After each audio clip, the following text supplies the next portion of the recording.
Africa, this week we talk about the great Gupta wedding, David Kuka goes to Zambia, and Chester missing interviews, ANC Youth League's Shaka Sisulu. Don't go anywhere, we are here.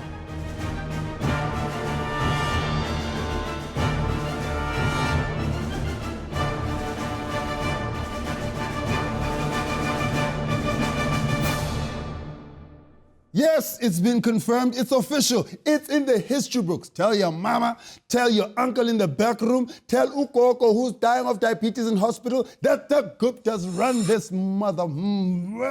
Forget the ANC, forget the Oppenheimers, forget white people in boardrooms, forget Queen from generations. The guys who are calling the shots in South Africa are the Guputas. Now, how many families do you know that can charter a commercial jet, land it at the national key point, drive off in a blue light brigade, rent out Sun City for a Bollywood wedding? No customs, no baggage claim, no traffic, and no giving a... These Guptas think this is an IPL. Atulu, this is not IPL, Baba. It's a country, this thing. It's a country, this thing. It's not a toy, man. And opposition was obviously going to get mad over this hula palu. Opposition, batat.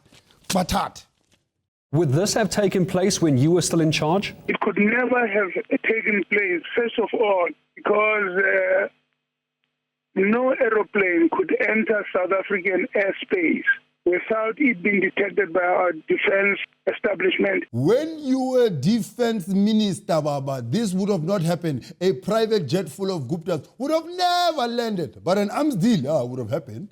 In fact, it happened, Terra, under your nose. So you, to the left, please.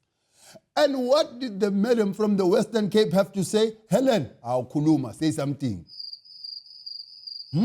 Nothing. No, that's strange. Possibly one of the biggest scandals.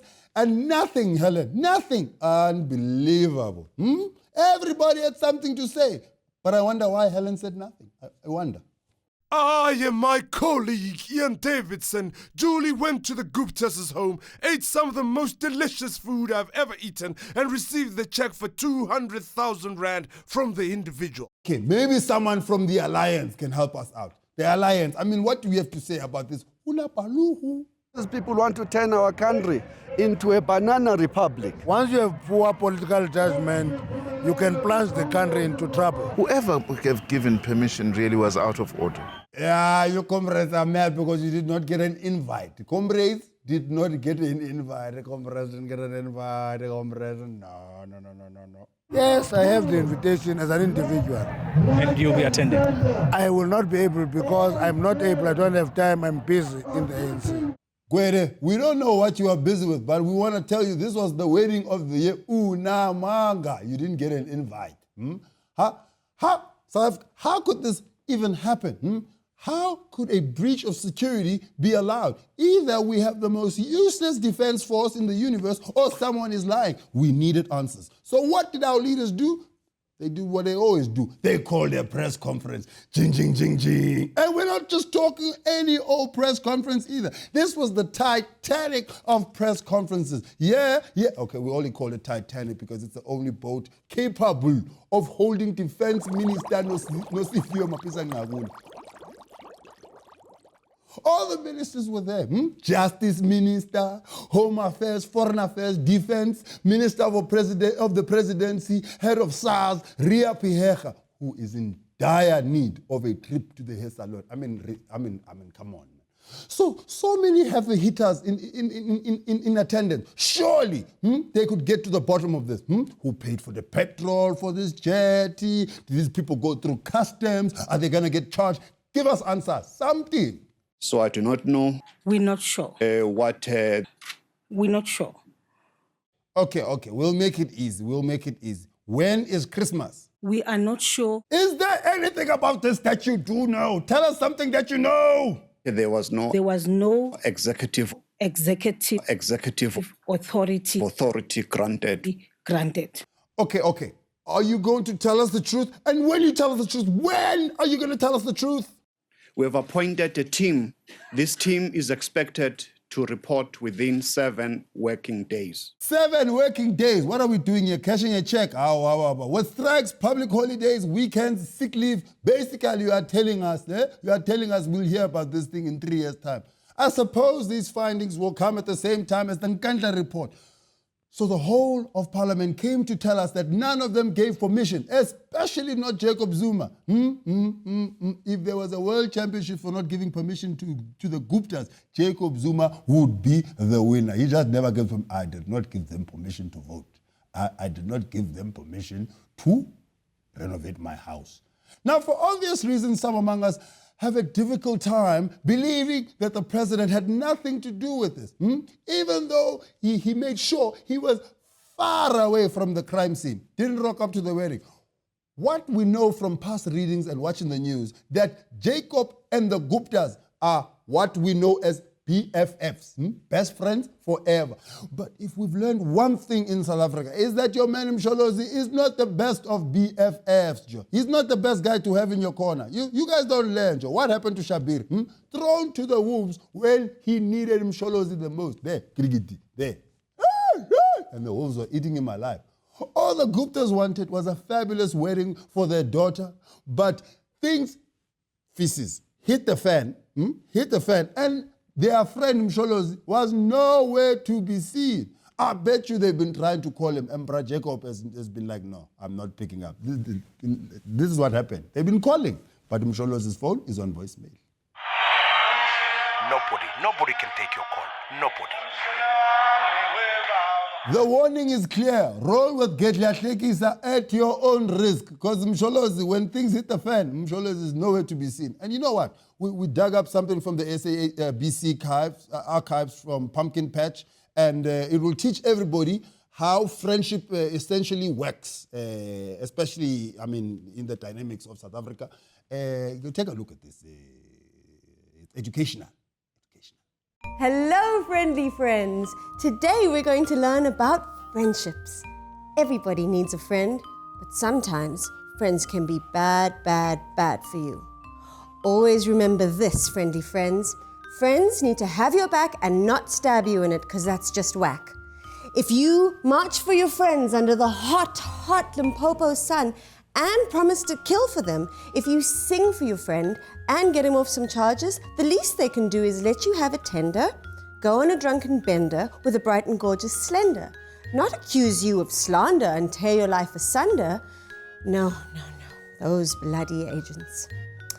To cut a long story short, friendly friends, good friends will never let you rot in jail after you hook them up with petrol money, some houses for their honeys, and a gig for their fat nephew. No.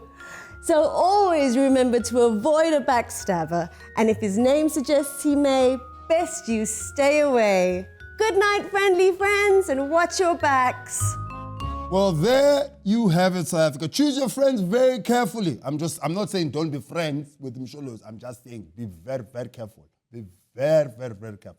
After the break, we have David Kuka, who's in Zambia, and then we have Chester Missing, who talks to Shaka Sisulu. Find us on Twitter, find us on Facebook, and we'll see you in about 2 minutes, I think. I don't know.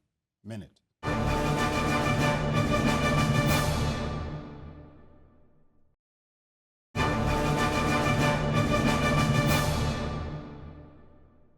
Welcome back.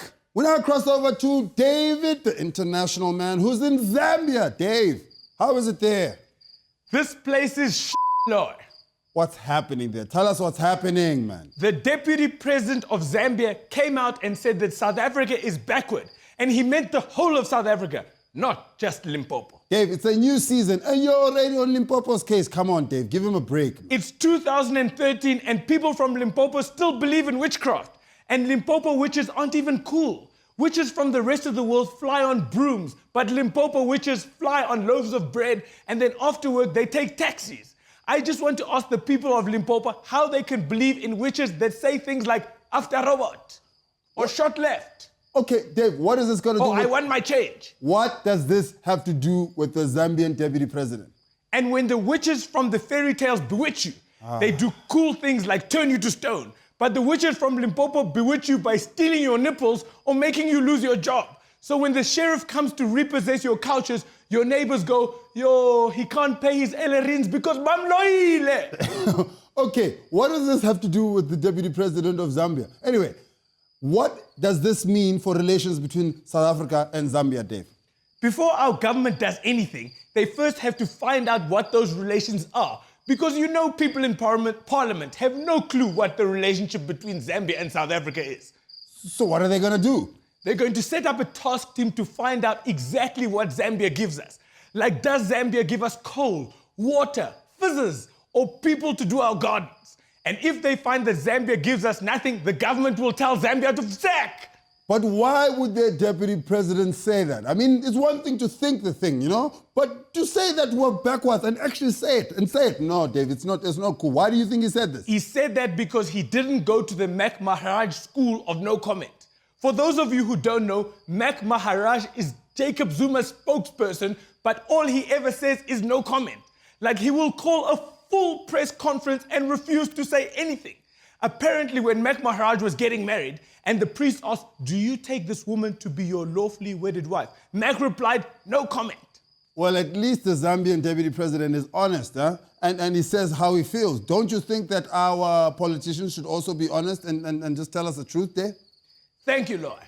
Dave, avoiding the question. Ladies and gentlemen, that was David Kuka, and we'll see him next week wherever he is. But there were bigger things happening while we were all watching the Gold and the Gupta Vault. For instance, the so-called Secrecy Bill, otherwise known as we are going to thoroughly hide our corruption and you will never find out anything, you stupid South African bill. Obviously, the ANC being the majority in parliament, they easily got the bill through with 190 to 74 votes. But there's a kicker. 60 MPs were absent for this vote. Where were they? Who knows? But unlike you and I, who have regular jobs, they don't have to bring a sick note for their loafing. When they are loafing, they can just rock up again. Where were you yesterday? I don't know, I was just minding my own business. But what was even stranger was that the ANC chief whip, the guy who's supposed to be whipping the other comrades into shape, turns out the chief whip voted no to the bill along with the hated opposition. The ANC claims this was because there was a fault in the machine that they voted on. But we think the finger of Comrade Chief Whip was too fat and then accidentally pressed no instead of yes. You know what? Forget that. But have you seen his wife's panties? Damn, son, all over the place. Boom! Did we take it too far? Should we go back to satire? Okay, we are coming back to satire. Now, South Africa, we must realize that this bill, if it comes into law, then we will probably never have known about this Gupta military base landing and their own personal what. We would have never known about the 40 million rand website. We would have never known about Nkandla Gate. So I'm just saying, you know, this bill, this bill. Anyway, my favorite story of the week is this Gupta wedding. It's still this Gupta. I mean, those guys are proper rock and roll. You know what? Because at LNN, we take our jobs very seriously. We, right, managed to catch up with one of the junior Guptas to give us an inside story. Hey, guys, you won't believe what happened here. I'm telling you, it's other worlds. Rock and roll. Oh, wait. Who exactly promised you these things? Was it President Zuma?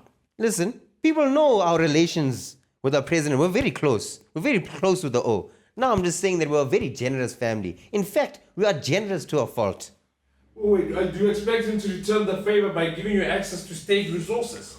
Hold your horses there, boss. Don't jump to any conclusions. What I'm trying to say is this, that this guy left us high and dry. That he didn't even pull through. Can I ask you a question? Okay. Okay, now, listen to me. Hypothetical situation. Okay? You have a wedding. Now there's a O, he RSVP to the wedding. He even via onto Facebook, he goes to an event, clicks attending, right? Then now, out of the blue, no warning, nothing. This, oh, don't attend. At a Laka resort too, not even one cheap thing. Laka resort, get a wave pool. Hey, oh, don't come. Now, you know what that does? Hey, you make a big problem with the table planning. Hey, arrangements, the table arrangements, they're gone out the window now. Now there's an empty seat next to the person. What are you going to do? Would you call that guy a friend, huh? No. Hello? Hey, Angie, hold on. Sorry. Yeah. Hey, Angie, how are you? Yeah, man. Sorry to hear about your panties being seen on national television, eh? Yeah. All right, Angie. All right. Don't get your knickers in a knot here. Okay, now listen to me, right? I got an idea for you. Now, you still got that textbook delivery problem. All right, good. Now, this is what you must do for me. You send me the syllabus, right? Send it via email to me, right? Because I got a newspaper. Now, we'll take that syllabus, we're going to put it in the newspaper.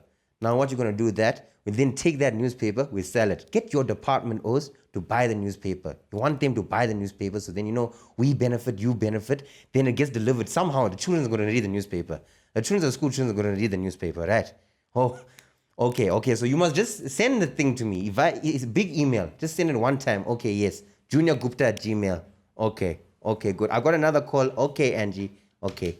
Hey, what kind? Hey, how's the toilet? How are you, boss? Yeah, man, no luck. Huh? Hey, you did a sharp move with that Secrecy Bill thing. You pushed it through nicely, boss. Yeah, so for the next wedding now, because we got lots of girls, next wedding, hey, no cameras. I like you, my man. I like you. Oh, just sorry for a second. Sorry, interview's over, eh? Sorry, yeah, thanks. It's a crazy world. Stay with us because after the break, Chester Missing talks to Shaka Sisulu of the ANC Youth League. Find us on Twitter, find us on Facebook, and don't forget to send us emails. And we'll see you in a couple of minutes. By couple, I mean two, because that's what couple means. Two.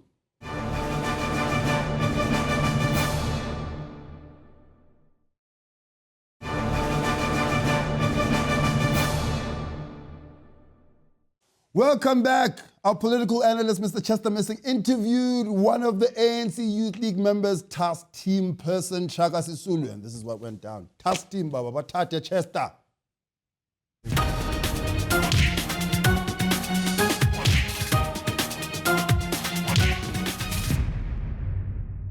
I'm talking to ANC Youth League task team member and part-time coconut and CEO of Cheese Kids, Shaka Sisulu. What's going on, guy?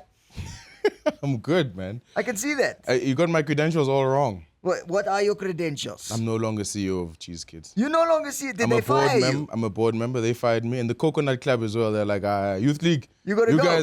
You guys are too controversial. Oh, too non-coconutish. It's funny how you especially put on an accent so everyone would be convinced. Listen, as a grandstand of a struggle icon, do you wake up in the morning going, don't screw it up, don't screw it up, don't screw it up?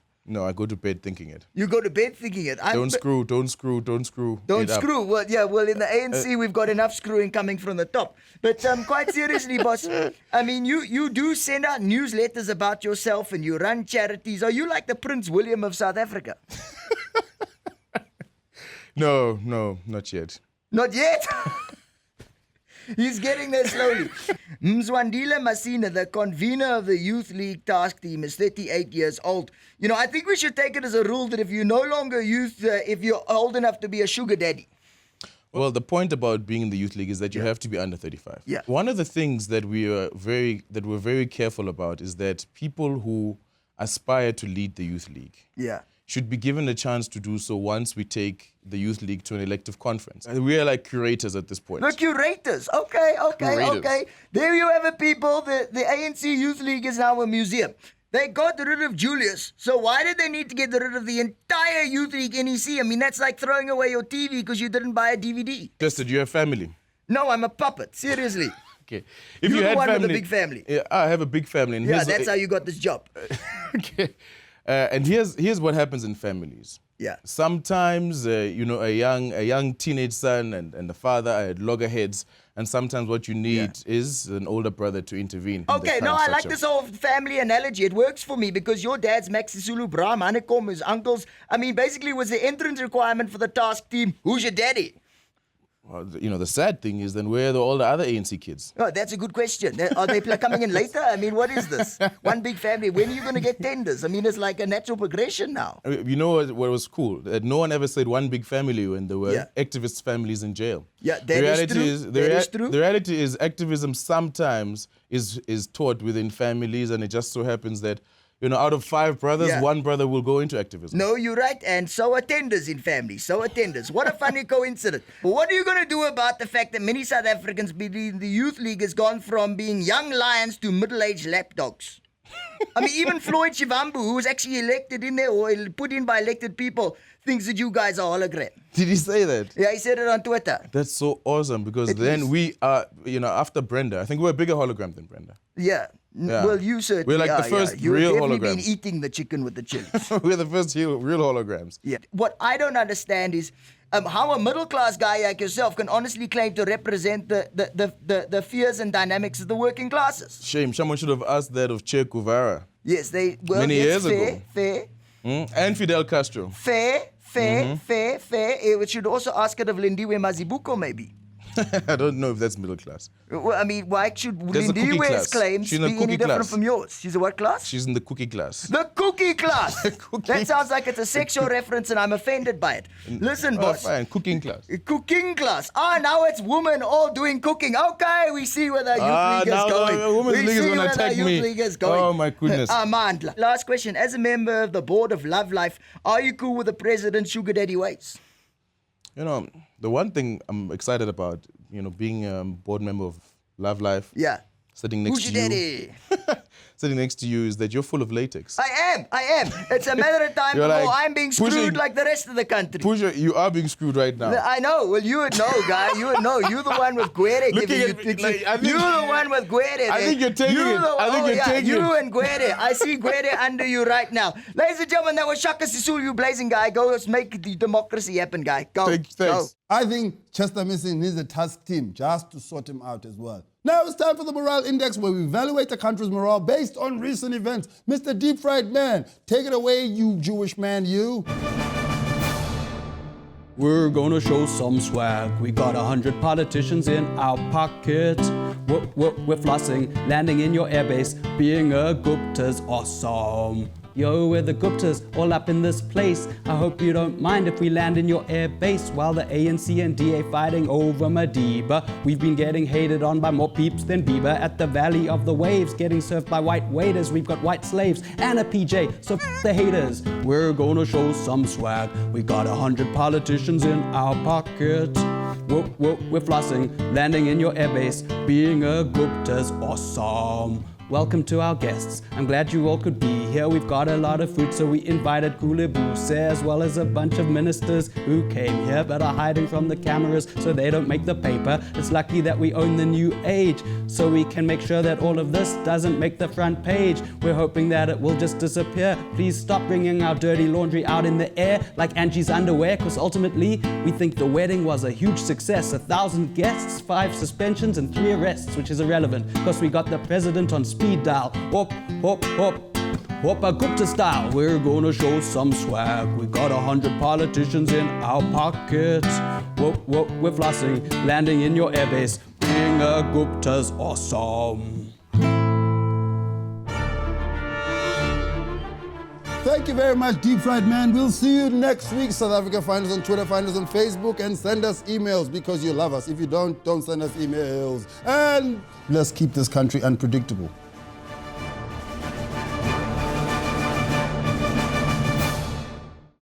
News that moves. ENCA.com.